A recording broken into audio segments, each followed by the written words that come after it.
যে ইসলাম গ্রহণ করার ফজিলত, কোনো মানুষ যদি মুসলমান হয়ে যায় তার ধর্ম ইসলাম, সে মুসলমান। লা ইলাহা ইল্লাল্লাহ মুহাম্মাদুর রাসূলুল্লাহ, এই কথার উপর সে ঈমান আনে এবং সে কোনো নেক আমল করে না, সে গুনাহগার হয়, তাহলে সেই যে মুসলমান হওয়ার কারণে, ইসলাম ধর্ম গ্রহণ করার কারণে আল্লাহ পাক রব্বুল আলামিন এক সময় তাকে জান্নাতের মধ্যে প্রবেশ করাবেন, অর্থাৎ সে মুসলমান হওয়ার কারণে চিরস্থায়ী জাহান্নাম থেকে মুক্ত পাবে। কথাটা কেন শাস্তা নিতে হবে, ঠিক করে না। মুহতারাম হাজিরিন, ইহুদি খ্রিস্টান যে ধর্মগুলো আছে, এই যে ধর্মগুলো,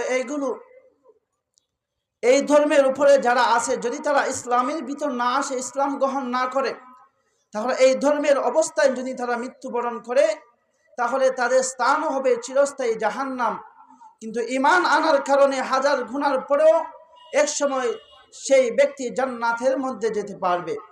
এই যে ইসলাম ব্যতীত যত ধর্ম এই পৃথিবীর মধ্যে আছে, যেমন বৌদ্ধ ধর্ম, এটা একটা গৌতম বৌদ্ধ, যে ওনার নাম থেকে তারা এটা ধর্ম বাহির করছে। এইভাবে ইসলাম ছাড়া বাকি ধর্মগুলো এইভাবে এসেছে। কিন্তু ইসলাম এমন একটা ধর্ম, পরিপূর্ণ ধর্ম, যে ইসলামের ভিতরে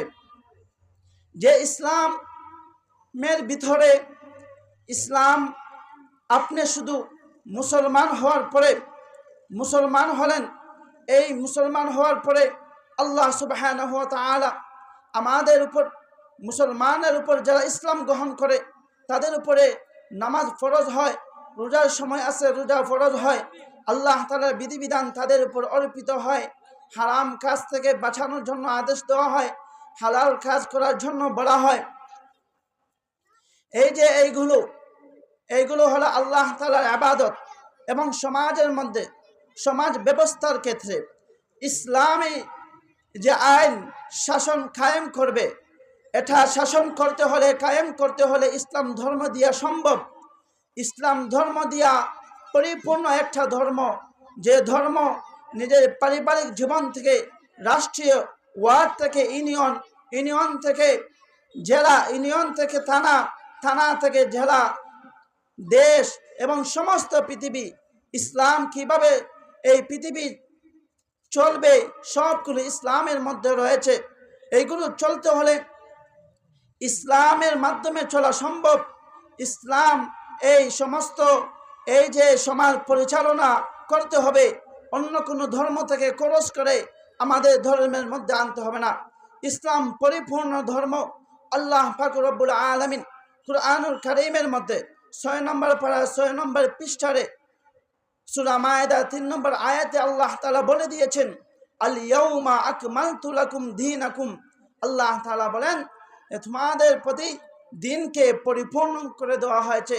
কুরআনের ভিতরে সমস্ত সমাধান, সমস্ত দোষের, সমস্ত খারাপের সব কিছু সমাধান কুরআনের মধ্যে রয়েছে।